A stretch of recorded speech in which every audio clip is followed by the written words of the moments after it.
નજરો લાગી ના જાય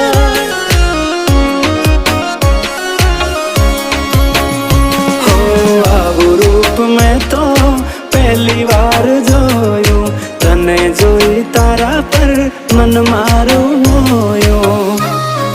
તને જોઈ